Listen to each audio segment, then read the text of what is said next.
வணக்கம் சார்நாதன் சார். உங்களுடைய இன்ஃபர்மேஷன் கிடச்சிது. தங்கப்பதக்கம் படத்துக்கு ஒரு சீக்வல் மாதிரி சீரியல் 2 பண்ணுறீங்க. I'm very happy. நான் என்னுடைய பரீட்சைக்கு நேரமாச்சுக்க இப்போ சீக்வல் பண்ணியிருக்கேன் பார்ட் 2. பட் அஃப்கோர்ஸ் அது நான் பண்ண சப்ஜெக்ட்னால எனக்கு ரொம்ப ஈஸியாக இருந்தது.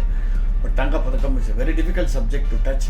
உங்களுடைய முயற்சிக்கு ஒரே காரணம் நீங்கள் சிவாஜி மேலே வச்சிருக்கிற ஒரு பக்தி. ஸோ இந்த அருமையான முயற்சி வெற்றி பெற என்னுடைய வாழ்த்துக்கள். சிவாஜியின் பேர் உலகெங்கும் மீண்டும் ஒரு முறை பரவுவதற்கு உங்களுடைய இந்த நாடகம் உதவட்டும். All the best you sir. தங்கப்பதக்கம் 2.2 என்ற இந்த சிறப்பான நாடகத்தை காண வந்திருக்கும் ரசிக பெருமக்கள் அனைவருக்கும் என்னுடைய முதற்கண் வணக்கம், நன்றி. இது சிறப்பான நாடகம் அப்படின்னு சொன்னது நான் எழுதினேன் அப்படிங்கிறதுக்காக மட்டுமல்ல. இந்த நாடகத்துக்கு 3 சிறப்பு அம்சங்கள் இருக்கின்றன. முதலாவது சிறப்பு அம்சம் நடிகர் திலகம் சிவாஜி கணேசன் அவர்கள். உணர்வுகளுக்கு உருவம் கொடுத்து ஏன் அதை ஆராதிப்பது நம்முடைய பழக்கம். பக்திக்கு எப்படி ஒரு ஹனுமனோ, அதே போல மரியாதை புருஷன் என்றால் ஸ்ரீராமன், தர்மம் என்றால் ஸ்ரீகிருஷ்ணன் உருவங்கள் நினைவுக்கு வருமோ, அதே போல நடிப்புக்கு ஒரு உருவம் கொடுத்து ஆராதிக்க வேண்டும் என்றால் அது நமது நடிகர் திலகம் சிவாஜி கணேசனுடைய உருவமாகத்தான் இருக்க முடியும். அந்த வகையில் அவருடைய நினைவை போற்றும் வகையிலும் அவருடைய கலைப்படைப்பின் தாக்கத்தை அடுத்த தலைமுறைக்கும் எடுத்து செல்ல வேண்டும் என்ற ஒரு நல்ல நோக்கத்தோடும் இந்த படைப்பினை உருவாக்கி இருக்கிறோம். இந்த படைப்பில் நடிகர் திலகம் சிவாஜி கணேசன் கிட்டத்தட்ட எல்லா காட்சிகளிலும் பின்னணியில் அரூபமாக இருந்து எங்களையும் உங்களையும் மகிழ்விப்பார். அந்த வகையில் இது ஒரு அவருடைய நினைவை போற்றும் ஒரு சிறப்பான நாடகமாக இருக்கும். இரண்டாவது சிறப்பு அம்சம் நமது டாக்டர் கா. சார்நாதன் அவர்கள் கடந்த 40 வருடங்களாக தன்னுடைய மீனாட்சி தியேட்டர்ஸ் என்ற கலைக்குழுவினை வைத்து சிறப்பான நாடகங்களை அரங்கேற்றி வந்திருக்கிறார். உங்களுடைய பேராதரவோடு ஒரு பிரபல மருத்துவராக இருந்த போதிலும் அவருக்கு இருக்கும் அந்த நடிப்பின் மீதான ஒரு தன்னார்வம், பேஷன் காரணமாக இத்தனை வருடங்கள் இந்த கலைச்சேவையை விடாமல் நடத்தி வந்திருக்கிறார். எண்ணற்ற கலைஞர்கள், என்னை போன்ற எழுத்தாளர்களை உருவாக்கி இருக்கிறார். அதே போல எண்ணற்ற நடிகர்களையும் உருவாக்கி இருக்கிறார். ஏன் உங்களை போன்ற ரசிகர்களையும் கட்டி காத்து வந்திருக்கின்றார்.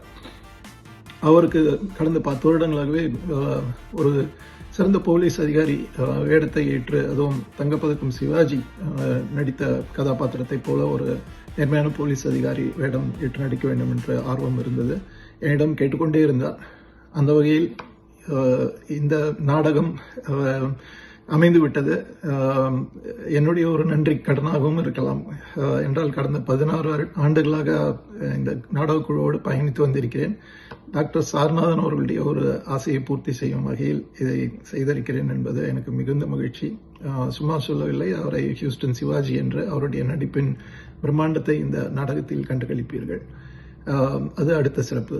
மூன்றாவது சிறப்பு பிமெட் ட்ரஸ்ட் என்ற இந்த ஒரு கல்வி அறக்கட்டளைக்கு இது நிதி அளிக்கும் ஒரு விழாவாக அமைந்திருப்பது.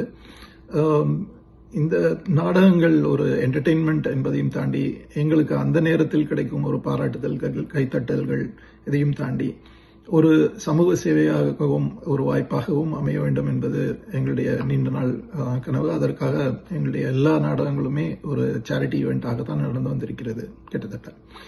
அந்த வகையில் இந்த முறை நண்பர் பாலகிருஷ்ணன் அவர்களுடைய இந்த பிமெட் ட்ரஸ்டுக்கான நிதி உதவி சேகரிக்கும் ஒரு விழாவாக அமைந்திருக்கிறது.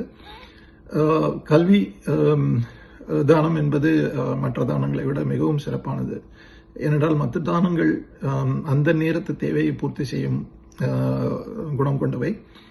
ஆனால் கல்வி தானம் என்பது அந்த குழந்தைக்கு மட்டுமல்லாமல், அந்த குடும்பத்துக்கு மட்டுமல்லாமல், அந்த தலைமுறைக்கு மட்டுமல்லாமல் அடுத்த தலைமுறைகளையும் மேம்படுத்தி மேல் கொண்டு வரும் ஒரு சிறந்த தானமாக இருக்கும்.